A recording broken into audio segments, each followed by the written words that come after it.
فاحشہ پن لا دیا جس کو ٹک ٹاک کہا جاتا ہے یا میوزیکلی کہا جاتا ہے۔ اور آج جب یہ اپلیکیشن آیا تو ایسے کئی مسلمان لڑکے اور لڑکیاں ہیں جو اس ٹک ٹاک اور میوزیکلی کے دیوانے ہو چلے ہیں، اور ایسے کئی نوجوان ہیں جو اس میوزیکلی کے ذریعے سے بے حیائی پھیلا رہے ہیں، جو کہتے ہیں کہ میں مسلمان ہوں، جو کہتے ہیں کہ میں ایمان والا ہوں، جو کہتے ہیں کہ میں نبی سے محبت کرتا ہوں۔ کہاں ہے تمہاری محبت عزیزان محترم؟ بے حیائی کو پھیلانا، بے حیائی پر عمل کرنا، بے حیائی کے تعلق سے بات کرنا اور بے حیائی کی تعریف کرنا، یوں سمجھو کہ جہنم میں اللہ تعالیٰ بہترین عذاب کو تیار کر رکھا ہے۔ اعوذ باللہ من الشیطان الرجیم۔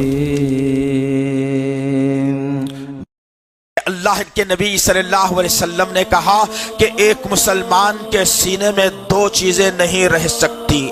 صحابہ نے پوچھا یا رسول اللہ بتائیے تو صحیح کہ وہ دو چیزیں کیا ہیں جو ایک مومن مسلمان کے دل میں نہیں رہ سکتی؟ تو اللہ کے نبی صلی اللہ علیہ وسلم نے کہا بے حیائی اور ایمان، یہ دو مسلمان ایمان کے والے کے سینے میں نہیں رہ سکتے۔ یا اس کے دل کے اندر بے ایمانی رہے گی، بے حیائی رہے گی، یا پھر ایمان رہے گا۔ جس کے سینے میں ایمان ہے اس کے پاس بے حیائی نہیں رہے گی، جس کے پاس بے حیائی ہے اس کے پاس جو ہے نا پھر ایمان نہیں رہے گا۔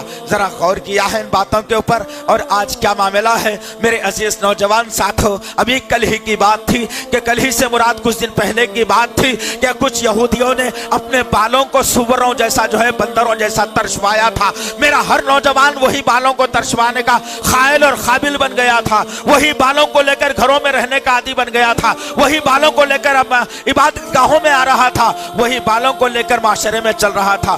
وہ معاملہ جب ختم ہوا، اس معاملے کے اوپر ایمان والوں نے انگلی اٹھائی تو ظالموں نے اس معاملے کو وہاں رفع دفع کر دیا اور امت کے درمیان میں ایک فاحشہ پن لا دیا جس کو ٹک ٹاک کہا جاتا ہے یا میوزیکلی کہا جاتا ہے۔ اور آج جب یہ اپلیکیشن آیا تو ایسے کئی مسلمان لڑکے اور لڑکیاں ہیں جو اس ٹک ٹاک اور میوزیکلی کے دیوانے ہو چلے ہیں، اور ایسے کئی نوجوان ہیں جو اس میوزیکلی کے ذریعے سے بے حیائی پھیلا رہے ہیں، جو کہتے ہیں کہ میں مسلمان ہوں، جو کہتے ہیں کہ میں ایمان والا ہوں، جو کہتے ہیں کہ میں نبی سے محبت کرتا ہوں۔ کہاں ہے تمہاری محبت عزیزان محترم؟ بے حیائی کو پھیلانا، بے حیائی پر عمل کرنا، بے حیائی کے تعلق سے بات کرنا اور بے حیائی کی تعریف کرنا، یوں سمجھو کہ جہنم میں اللہ تعالیٰ بہترین عذاب کو تیار کر رکھا ہے۔ آج مسلمانوں کے عالم کیا ہو گیا ہے؟ نبی نے کہا برائی سے بچو، آج میں برائی کو اختیار کر کے مسلمان بننا چاہتا ہوں، آج میں برائی کو اختیار کر کے نماز پڑھنا چاہتا ہوں، آج میں میوزیکلی کو اختیار کر کے قرآن پڑھنا چاہتا ہوں، آج میں میوزیکلی کو ٹک ٹاک کو اختیار کر کے ایک مسلمان بچی برقع پہن کر باہر نکلتی ہے۔ ذرا غور کرو عزیزان محترم، یہ بے حیائی کے کام نہیں تو اور کیا ہے کہ وہ وقت کو بھی یاد کرنا ہے۔ ابھی پردے کا نظام نہیں تھا، ابھی پردے کا نظام نہیں تھا، لوگ بازار میں بے پردہ بھی گھما کرتے تھے۔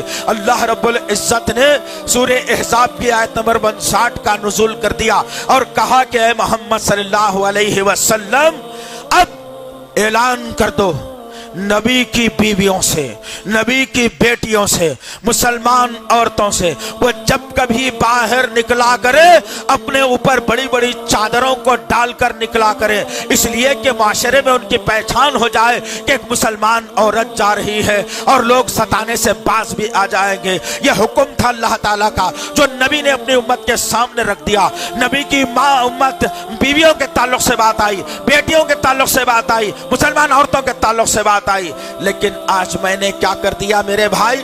تعلیم کے نام پر میں نے بچیوں کے جسموں سے برقعوں کو کھینچ لیا، کوئی ایجوکیشن کے بہانے میں نے بے حیائی کے بازار کو گرم کر دیا۔